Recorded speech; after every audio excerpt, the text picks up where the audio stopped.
that we shall be getting to, take a look at the action that is happening all around. Of course, from the global perspective, the war in Gaza, still really the Middle East war, causing tensions for the future prospects, most especially when it comes to overseas trade and those that are actually the international traders. And we've seen quite a number of international allies, the likes of Russia, Iran, that actually had meetings, discussions, despite the rising tensions, to see on how they can resolve the matters. And of course, this is something that has caused a great threat. Of course, if we are to make a projection, that is 10 years from now, of what impact will it have caused across the globe. Sorry, it's going to be, it's kind of causing huge worry, by the way. A lot of stress, a lot of worry, I know, all in line with that. But we anticipate for the best, and of course, looking towards Uganda, positioning itself to be a part of a very big movement, that is the African Continental Free Trade Area. And we understand that such conflicts kind of affect the possible, trade routes, and that means it will cost Uganda quite an enormous amount of money to try to search for other friendly routes. That is in case the possible routes have been largely impacted by the war in the Middle East. But definitely we shall be finding out further details that are embedded into that. And from the Caribbean East Africa perspective, we shall be taking a look at Kenya's forex reserves, which have actually increased according to the reports. And this is because the Central Bank of Kenya has actually been buying, building up foreign exchange. It's been purchasing lots of pounds and dollars, and that means its forex reserve is increasing. And of course, about some time back, we had a story regarding the migrant workers in Kenya that are in Lebanon. Of course, 100 million Kenyan shillings have actually been put out to bail them out. And Kenyans working in Lebanon are actually domestic workers. They are not doing jobs that are actually what we call the white-collar jobs. They are all into the domestic industry. They're domestic workers, in other words, working as housemates. And from the international perspective, Africans who are actually recruited to work in Russia, according to reports, they reveal that they weren't actually recruited to do exactly what they are doing of late. They were told something different, but surprisingly, when according to what is on ground, according to the information on ground, these Africans are actually manufacturing drones, Russian drones, to be in position to spy on Ukraine. And these are very young, young Africans.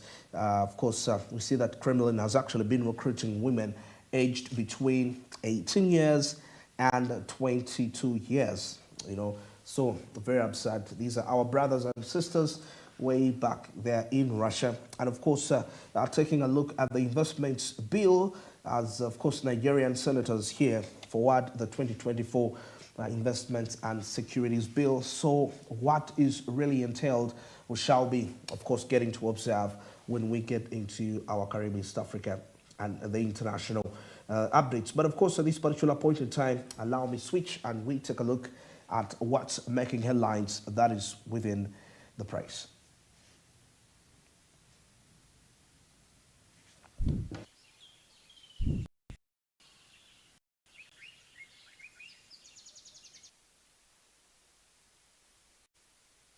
And of course, now being a Monday, we normally make a review for three newspapers here. I have the Daily Monitor, I have the New Vision, and I also have the East African every Monday. It's a special way which we definitely dissected. And of course, to kickstart off here with the Daily Monitor, we take a look at the 2025 oil debt, which actually slips again. This is quite very absurd. Now, for the fourth time, the promised commercial oil production data is set to move, this time to the back end of 2026, with the 2027 looming like a dark cloud transpired as a result of that. And of course, it's been highlighted here clearly. According to 2008, since the announcement of the commercial availability of Uganda's oil reserves 18 years ago, the commercial production rate has shifted 5 times. That is from 2008, according to a report here clearly. And now, taking a look at the pipeline cost here, the ECO project is expected, that is to cost about $5 billion, that is 18 trillion Ugandan shillings. This is pulled through a mix of equity and a debt. All right, now proceeding along here, I will take a look at Tshisekedi, who tells the Uganda People's Defense Forces on the Operation Shuja, and is definitely saying, well, you need to go ahead and execute what you ought to execute. That is something what is coming in there. And of course, the latest meeting that is between President Tshisekedi and the Ugandan military is definitely a positive step in strengthening ties between the two countries, not only from the political perspective, but also getting so deep into economic ties, but a political affiliation, a political tie is quite very crucial when it comes to establishing other secondary ties that are accompanied with that. And now, of course, taking a look at, some other national news here. We are being told to embrace artificial intelligence to improve work. Yes, this is what according to experts here in the line of artificial intelligence. And the parents have definitely been warned against relying on internet for medical care. That is something very serious here. And we have that very big problem. That reminds me of a time when, this common saying that they say that never Google your symptoms in that line. So parents have been warned against relying on internet for medical care. So find out further details in relation to that.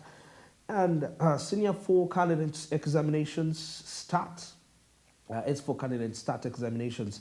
Now the examinations will be commencing today and will end on November 15th. And of course, wishing our brothers and sisters, of course, success upon that journey that they are pursuing. And now, still in other news, government issues health rules during examinations. During these very examinations, health rules have been issued on how they should be handled in that respect. And also, government is set to promote 180 caretaker school heads. Now, the United chairperson welcomes the move, and of course welcomes the move, but says the government should also do the same in the affected primary schools to see how the compensation can be really taken on. And of course, according to Minister here, says in other national news, he says that we don't have money. Minister Msasi says that the government's focus is on reducing expenditure, most especially when it comes to consumptive items. So find out further details as you grab yourself a copy of the Daily Monitor. And the schools have also been asked to emphasize teaching of hygiene. Yes, hygiene, quite very key, something very vocal that has been cited out. So grab yourself a copy of the Daily Monitor to find out further details that entailed with that. And Chigundu beats to break barriers in dementia fight.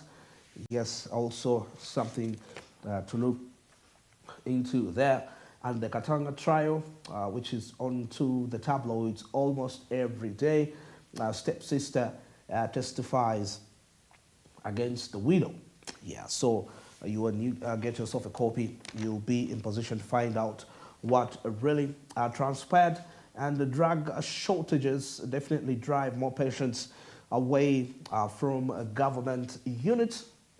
Now, stakeholders say the majority of such parents are low-income earners, and they're definitely asking them to buy medicines from private facilities. It's like condemning them to death, according to the writer here. So drug shortages drive more patients away from government units, something very vital when it comes to addressing national priorities. And now in the regional news, they tell us here how new Kenya tax left Busia border in chaos.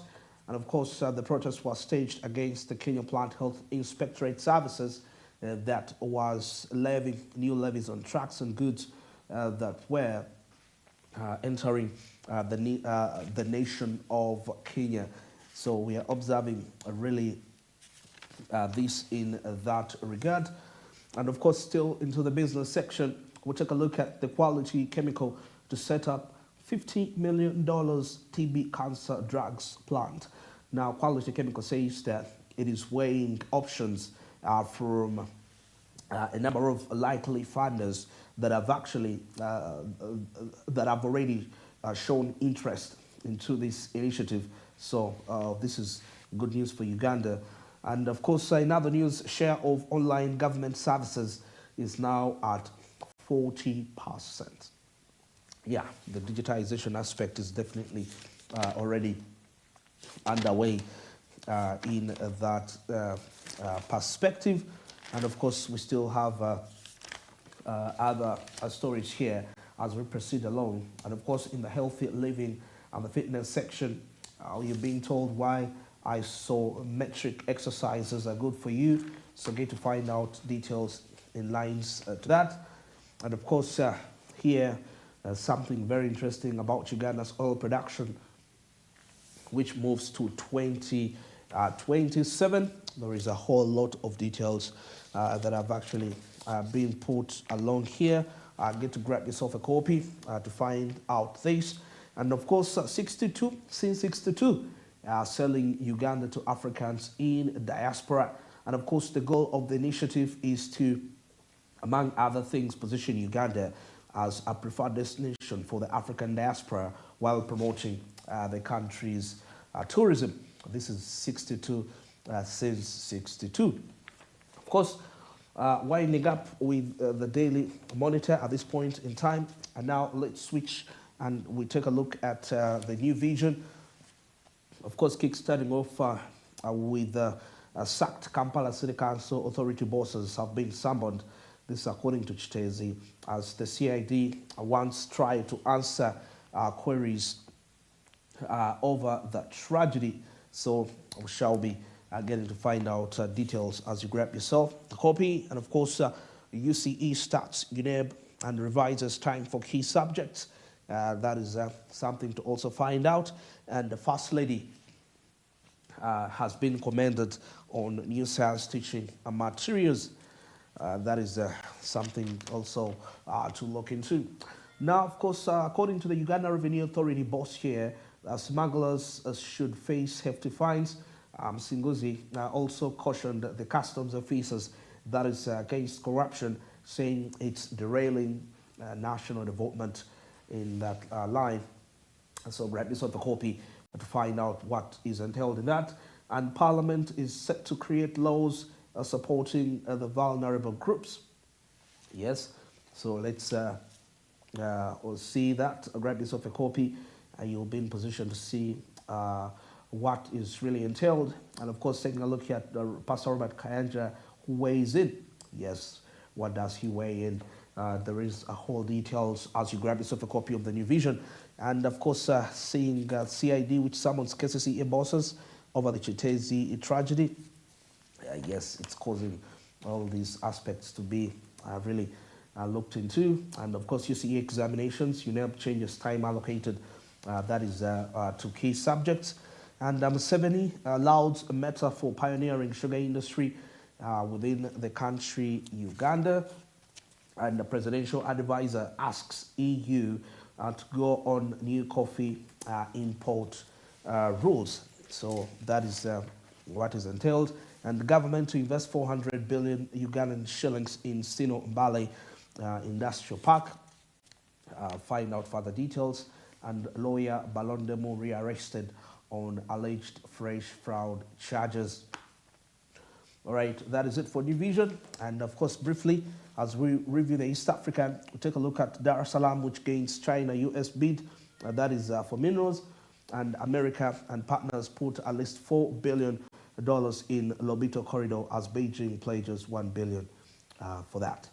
Well, that is it for now. Let's take a break. Of course, I'm returning with Caribbean, South Africa, and international updates. Stick around.